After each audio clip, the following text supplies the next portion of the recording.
और आप देख रहे हैं न्यूज़ एनएसओ इंडिया। शांति, सुकून और पोल्यूशन फ्री हिल स्टेशन का जब नाम आता है तो सबसे पहले बादलों से ढका, पहाड़ों में बसा, वाहन मुक्त हिल स्टेशन माथेरान का ही नाम आता है, जहां परिवार के साथ प्रकृति का भरपूर आनंद लिया जा सकता है।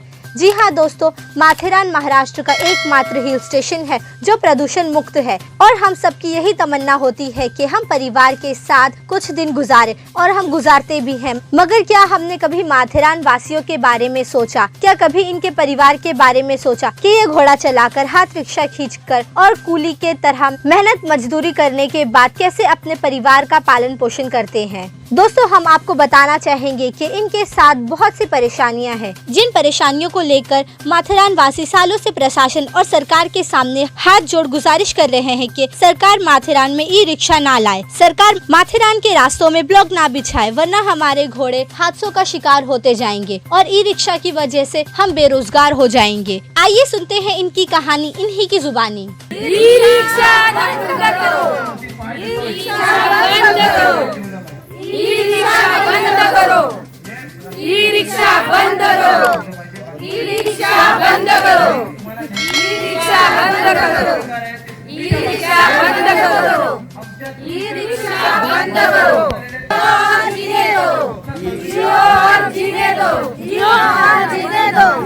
क्या आखिर वजह हो गई कि आज आप सड़कों पर उतर आए हैं, सरकार के सामने हाथ जोड़ के गुहार लगाए?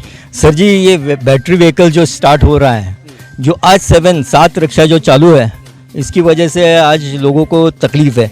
जब ये 94 चालू हो जाएंगे तो माथेरान में रहने का कस्टमर नहीं रहेगा। माथेरान देखने के लिए बहुत आएंगे लेकिन रुकने वाला कोई नहीं रहेगा, ना घोड़े पे बैठने वाला कोई रहेगा, ना घोड़े संभालने वालों को तकलीफ देगा। ये सब ये रिक्शा भी है जो बॉम्बे में इलेक्ट्रिक रिक्शा चलती है, इलेक्ट्रिक रिक्शा चलती है बॉम्बे में भी, हर जगह गाड़ी चलती है, पब्लिक भी आती है, उधर बोलते हैं कि अपन शांति के लिए माथेरान जाएंगे, शांति के लिए, तो उधर हॉर्न बीन बजता है, तो इधर नेचुरल जगह पे इधर भी आएंगे तो रिक्शा का हॉर्न बजेगा, ये होएगा, पोल्यूशन होएगा, तो पब्लिक कोई नहीं आएंगे।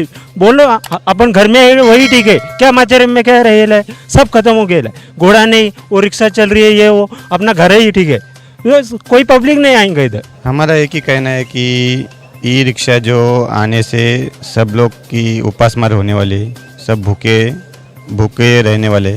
सरकार से यही कहना चाहते हैं कि अभी ये जो विकास के नाम पे ये जो ई रिक्शा ला रहे, इसमें आप देख लीजिए क्या कितने लोग यहाँ पे भूखे मरने वाले आगे, और उनके पेट के लिए आप लोग क्या इंतज़ाम करेंगे?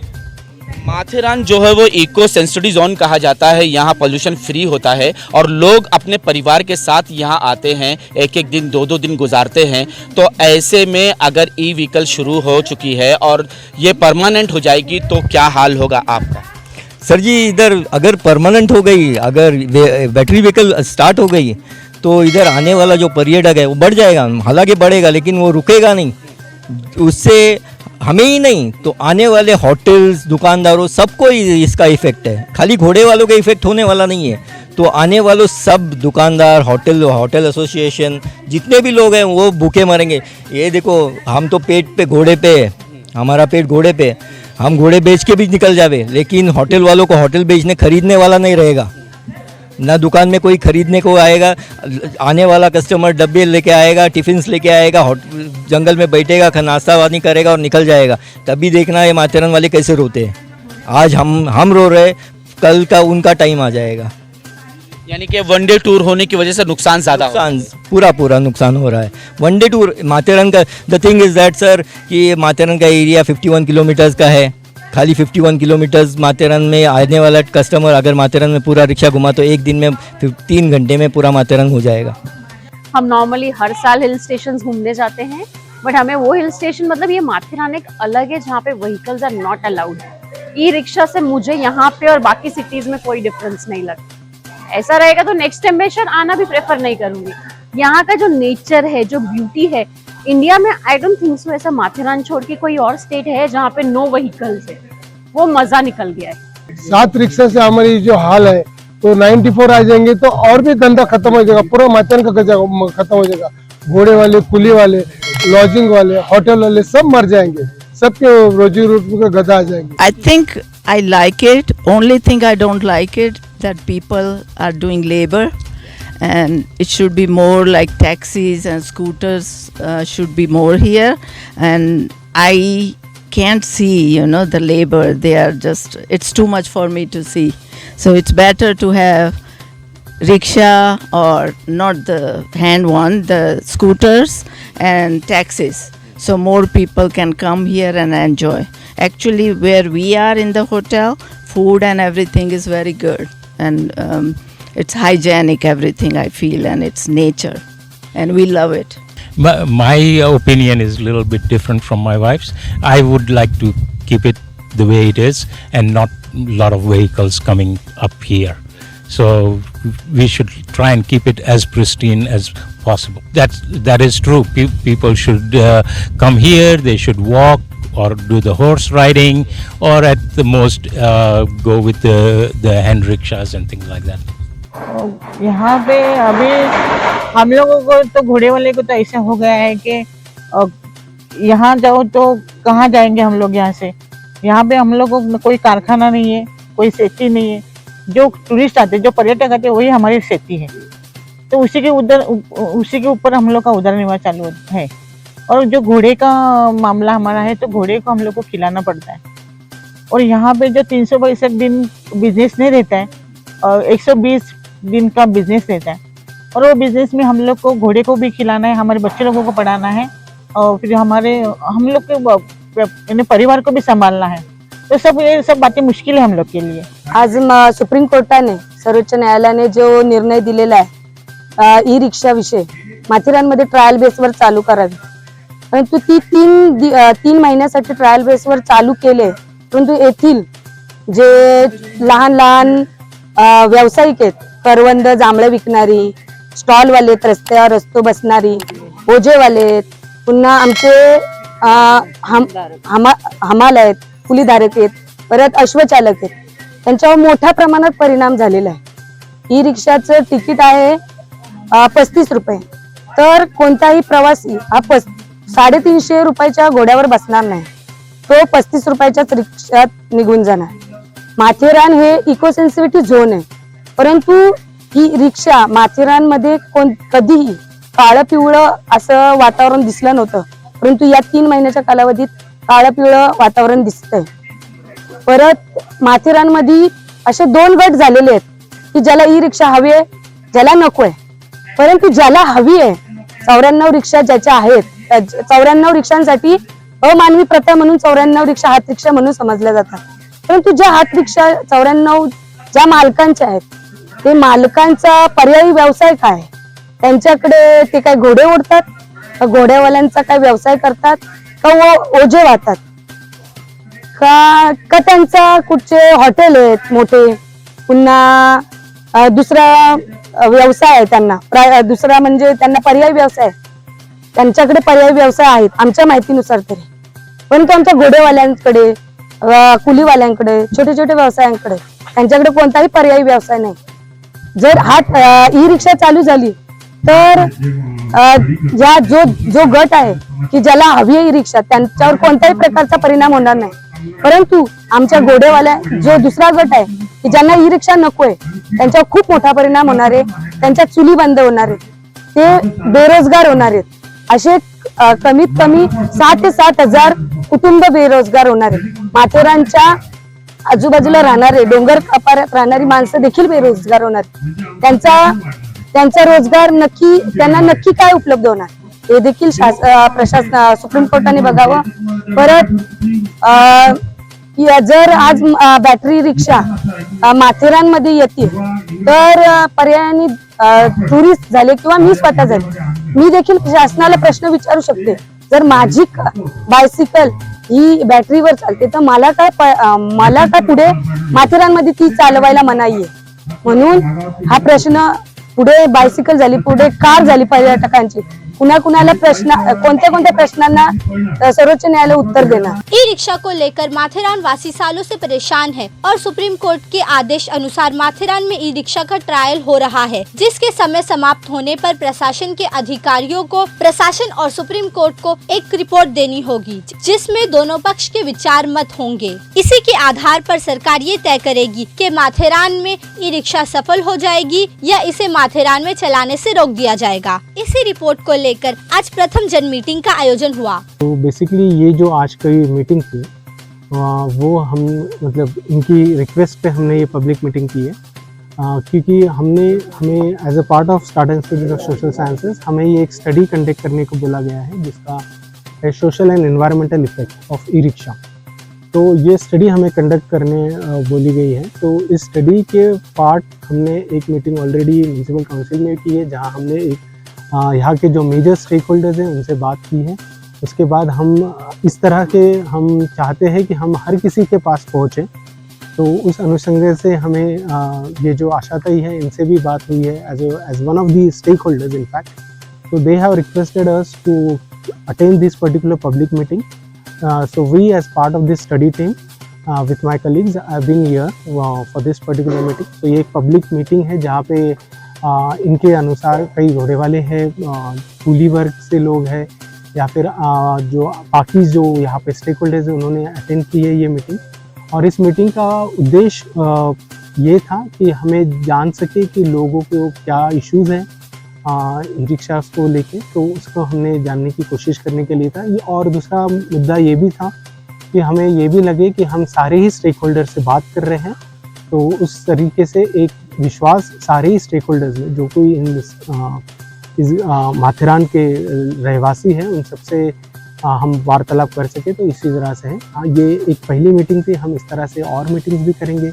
इसके अलावा हम लोगों के पास भी जाएंगे इनके जानने के लिए कि किस तरह से उन्हें क्या इश्यूज़ है, क्या चैलेंजेस है, उनका क्या ओपिनियन है. तो इस तरह से एक सर्वपक्षीय निरपक्ष होकर, मतलब हमारा यही कहना है as part of this larger institute. We also think that it should be a very non bias kind of a report that we will be submitting, and it is in order to ensure that ये non bias report हो. उस वजह से हम इन सभी लोगों से मिलेंगे. आज हम इनसे मिले हैं, कल हम बाकी जो लोग हैं उनसे भी हम मिलेंगे. तो ये हमारा उद्देश्य था. तो बेसिकली हमें यहाँ पे municipal council, Matheran municipal council, उन्होंने हमें अप्रोच किया है इस स्टडी के लिए, और उन्होंने हमें कहा है कि इस प्रकार की स्टडी कंडक्ट करनी चाहिए. तो हम उन्हीं के लिए ये स्टडी का फ़िलहाल कंडक्ट कर रहे हैं. सर, आज पहला दिन था और मैं समझता हूँ कि 200 से 250-300 लोग यहाँ पर आए थे जिन्होंने अपना मत आपके सामने जाहिर किया. तो इनमें से आपको क्या लगता है कि किस तरह से परिस्थिति इन 3 महीनों में लोगों की बदल गई है ई रिक्शा के आने के बाद? अभी तो 7 रिक्शा है, आगे चलकर अगर 94 रिक्शे आएंगे तो किस तरह की कंडीशन होगी ये आपके नज़र में? तो टू बी वेरी ऑनेस्ट, हमने ये स्टडी जस्ट अभी शुरू की है. तो हमें अभी भी हम जान रहे हैं लोगों से कि किस तरह से क्या इफेक्ट्स हो सकते हैं, किस तरह से क्या उनके व्यवसाय पे हो सकता है. तो अभी तो हमने जस्ट शुरू किया. तो ये हमारा पहला ही पब्लिक मीटिंग था, and I am really thankful to the people also कि वो यहाँ पे आए, अपना कीमती समय निकाल के यहाँ पे आए, अपना विचार प्रदान किया. तो फिलहाल तो अभी तो मैं कुछ कह नहीं सकता हूँ कंक्लूजन की तरह कि क्या इफेक्ट है, but definitely I am sure कि एक मेजर इशू है और हमें इसको अच्छे से स्टडी करना चाहिए, और वही हमारा उद्देश्य भी है. इसीलिए हमने ये इतना बड़ा मीटिंग अटेंड किया है. आप जैसे जानते हैं पिछले 3-3.5 घंटे से हम बैठे हैं, हम लोगों की बातें सुन रहे हैं. हम इसी तरह से करना चाहते हैं, जानना चाहते हैं कि लोग किस तरह से, और हम यही प्रयत्न करेंगे कि उस तरह से हम किया जाए. सर, ये आपकी रिपोर्ट कब तक सबमिट करनी है? और इसमें मैं एक ख़ास सवाल पूछूंगा जो कि आज देखा जा रहा है लोगों के सामने कि जो सत्ता पक्ष होती है वो रिपोर्ट को बदल देते हैं. क्या ऐसी रिपोर्ट आपकी, अगर पॉजिटिव रिपोर्ट इन गरीबों के लिए जाती है और सत्ता पक्ष अपने पावर के लिहाज से, किसी तरीके के लिहाज से इस रिपोर्ट को बदल देंगे, तो ये क्या करें? So to be very honest with you, as a part of this particular study team, sorry मेरा हिंदी और इंग्लिश मिक्स हो रहा है, बट एक स्टडी टीम के सदस्य होने के कारण हम यही कह सकते हैं कि हम हमारी तरफ से पूरी कोशिश करेंगे कि एक निष्पक्ष रिपोर्ट जाए, जो कोई आगा दबला कुचला जो कोई एक पक्ष है जिनको आप हम समझते हैं कि एक मार्जिनलाइज सेक्शन है, हम ज़रूर चाहेंगे कि उनकी वॉइस हो, हर्ड हो, इस रिपोर्ट में उनकी वॉइस रिप्रेजेंट हो। ये हमारा परिपूर्ण प्रयत्न रहेगा। अब उसके बाद इस रिपोर्ट का क्या होता है वो तो खैर आप भी जानते हैं, वो तो हमारे हाथ में है नहीं है। हम तो स्टडी के लिए हैं और हम हमारी तरफ से जितनी कोशिश हो सके हम उतना कर सकते हैं। आस्था है क्या, लेकिन हमारी आस्था नहीं है उनके ऊपर। ये कुछ भी हो सकता है, जैसे कि अभी रिपोर्ट भी बदला जा सकता है। तो हम लोग यहाँ के लोग घोड़े वाले गरीब है, हम लोग तो सुप्रीम कोर्ट तक पहुँच नहीं सकते। जो व्यथा मान रहे हैं हम आपके पास कर रहे हैं, तो आप हमारी व्यथा आप पूरे इसमें फैलावे, ये हम आपसे रिक्वेस्ट करते हैं। मेरे बच्चे लोग लिखे पढ़े हैं मगर उनको व्यवसाय नहीं होने की वजह से, उनकी नौकरी नहीं होने की वजह से घोड़े के धंधे में काम कर रहे हैं। और वो जो और ये काम कर रहे हैं और ई रिक्शा आने के वजह से अगर वो व्यवसाय चले जाएगा तो मेरे बच्चे मेरे नाती पोती क्या करेंगे। इसके लिए हम लोग आज सब इधर एक संगठित होकर अधिकारी के हम सामने हम अपनी बात रख रहे हैं। अगर ये बात हमारी सुप्रीम कोर्ट तक नहीं पहुंची और न्याय हमको नहीं मिला तो ये जितने सब लोग जो व्यवसाय कर रहे उनके ऊपर उपासमारी की जो गदा आ जाएंगी और उनको आत्महत्या करने पड़ेंगे। ये सरकार ने इसके ऊपर जो हमको न्याय देने का प्रयत्न करना और हमको न्याय मिलेगा तो हमारी रोजी रोटी चलेंगी और इतने लोग बच जाएंगे अपने इससे। हाल ही में एक खबर बड़ी चर्चित हुई थी कि माथेरान में एक व्यक्ति की घोड़े से गिरकर निधन हो गया, जिसकी वजह से कई अखबारों ने क्वेश्चन मार्क लगाकर पूछा क्या माथेरान में घुड़सवारी करना सुरक्षित है। दोस्तों, उस घटना के तकरीबन 4 दिन बाद हम खुद वहां पहुंचे और हमने घोड़ा चालकों से ये सवाल पूछा तो इन्होंने जवाब दिया जहां ब्लॉक दाएं और बाएं होते थे और बीच में मिट्टी की सड़क होती थी वहां पर भी ब्लॉक बिछा दिया गया है। इसी कारण घोड़े स्लिप होकर दुर्घटना के शिकार हो रहे हैं। विकास जी, हम आपसे जानना चाहेंगे कि भी हाल ही में एक एक्सीडेंट हुआ है, उस एक्सीडेंट को बहुत अलग तरीके से दिखाया जा रहा है। इस पर आप क्या कहेंगे कि किस तरह का ये वाकया था और इसमें हकीकत क्या है? हकीकत ये है कि यहाँ पे क्ले पेवर ब्लॉक्स लगाए हुए हैं और ये क्ले पेवर ब्लॉक के ऊपर हम लोग कम से कम डे फर्स्ट से एक्शन ले रहे हैं, लेकिन यहाँ का जो शासन है वो हम लोग के लिए उदासीन बोल सकते हैं कि आज तक हम लोगों ने कम से कम नहीं बोला तो भी उनको क्ले पेवर ब्लॉक के अगेंस्ट नहीं बोला तो कम से कम 6 लेटर दिए हुए। तो 8-10 महीने से हम लोग उनके पीछे पड़े कि ब्लॉक के लिए कुछ करो, क्योंकि जैसे ब्लॉक लगे हुए हैं, जब भी लॉकडाउन था, लॉकडाउन में घोड़े चले नहीं, जैसे घोड़े चालू हो गए तो जब भी पता चला कि ये स्लोप पे तो नॉर्मल रोड पे फिसलते, स्लोप पे तो बहुत सारा रिस्की है। तो जब भी से हम लोग ने इनको काफ़ी सारे लेटर्स दिए हुए हैं कि ब्लॉक के ऊपर से घोड़े फिसलते। हमारे 2 बंदे लोग हैं जो सीरियसली इंजर्ड हो गए थे, तो लाइफ टाइम उन लोग अपाइज हो गए। तो ये कभी किसी कस्टमर के साथ भी हो सकता है। जो हम लोग के बंदे थे जिन लोग को यहाँ पे चोट पहुंची थी, तो कौन से मीडिया ने उनका हाल हवाल पूछा नहीं। और ये हम लोग अक्सर सबको बताते थे कि यहाँ के जो पॉलिटिशियंस हैं, यहाँ के जो अधिकारी है, उन लोगों को भी हम लोग बोलते थे कि अगर ऐसा किस्सा और कोई अगर ब्लॉक के ऊपर से सीरियसली इंजर होता है तो आप वो घोड़े वालों को इसका बहुत सारा इफेक्ट होने वाला है और आप घोड़े वाले को टारगेट करेंगे। तो ये हम लोग 6 महीने से पिछले बता रहे हैं उनको, और एक दिन आने वाला था वो ऐसे ही होगा कि उस दिन हार्ड पॉइंट पे पूरी तरह से ब्लॉक लगाए हुए हैं और स्लोप पे अभी जो कस्टमर्स थे वो अक्सर घोड़े पे बैठते थे, वो थोड़ा राइडर भी थे। तो यहाँ पे ऐसा होता है कि माथेरान स्पेशली राइडर के लिए पहचाना जाता है और जो बंदा आता है वो यहाँ पे अकेले घोड़ा भी चलाता है। ये अगर क्ले पे ब्लॉक नहीं लगे होते तो वो इंसिडेंट नहीं होता था, पर ये सिर्फ और सिर्फ ब्लॉक के ऊपर से घोड़ा फिसल के उनके सर पे जो चोट आई और उसके ऊपर उसमें वो हेमरेज हो गया उनको और बुरी तरह से इंजर्ड हो गए थे। और अभी जो परसों जो एक्सीडेंट हुआ वो हमारी मांग थी, गए साल से हमारी मांग थी कि भाई जहाँ से घोड़े जो फिसलन है, जहाँ उतारे वहाँ पे घोड़े पेवर ब्लॉक नहीं लगाए, वहाँ से घोड़े फिसल रहे हैं। लेकिन हमारी एक लोगों ने नहीं सुनी। हमने API से भी बात की है और मुख्याधिकारी से भी बात की कि भाई यहाँ तक कि हमारे अभी घोड़े गिर रहे हैं, हमारे बच्चे गिर रहे हैं, हम हमारे संभाल रहे हैं, लेकिन कोई पर्यटक गिरेगा तो तुम लोग हमारे ऊपर केस वगैरह करेंगे और उससे हमको ज्यादा तकलीफ होगी। तो इसके बदले जो फिसलन की जो पेवर ब्लॉक है वो निकाल डाले, लेकिन उन्होंने एक भी नहीं सुनी और यही बात हो गई। परसों घोड़ा इसमें से पेवर ब्लॉक से फिसल गया और वो आदमी का नहीं होते हुए उसकी मौत हो गई। तो क्या उसमें उनके परिजनों ने, जिसकी मौत हुई, उन्होंने किसी तरह का कोई कंप्लेंट किया या घोड़े वाले पर किसी तरह की कंप्लेंट हुई?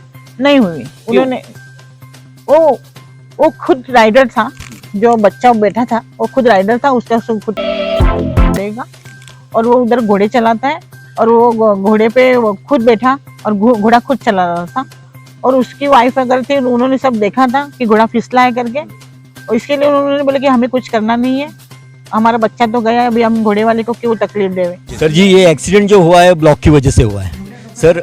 पहले जो मट्टी के रोड से तभी भी घोड़े पे से कस्टमर गिरता था, तभी आज तक कोई कस्टमर गिर के मरा नहीं है। घोड़े से गिरा, मट्टी के रोड पे गिरा तो उसको इतना लगता नहीं था। आज ब्लॉक की वजह से घोड़ा जो आदमी जो गिरा वो ब्लॉक पे गिरा, ब्लॉक हार्ड होने के कारण उसके सर को मार लगी और उसके वजह से उसका डेथ हुआ। माथेरान की एक परिस्थिति ये भी बहुत बुरी हो चुकी कि यहाँ के जो बच्चे हैं, यहाँ के जो युवा हैं, वो एजुकेटेड होने के बावजूद, पढ़े लिखे होने के बाद भी उसी घोड़े पे अपना जीवन बसर कर रहे हैं और वही वजह है कि इनके पास दूसरा कोई व्यवसाय ना होने की वजह से आज ये अगर फ्रैक्चर हो जाए, घोड़े से गिर जाए या कुछ हो जाए तो इनके पीछे इनका परिवार भूखा रह जाता है, उसके लिए भी कोई देखने वाला नहीं होता है। आइए ऐसे घुड़सवार हमारे साथ मौजूद है जो घोड़ा चालक है, जिनके साथ कुछ हादसे हुए, जानते हैं कि क्या हुआ, कैसे हुआ और परिवार जो है अब वो कैसा चल रहा है आपका। मेरा नाम रविंद्र कुकुर है। बराबर, देखो मेरा घोड़ा का घर पे से लेके आया ब्लॉक पे, थोड़ा बहुत मस्ती किया, मैं भी गिर गया, घोड़ा भी गिर गया।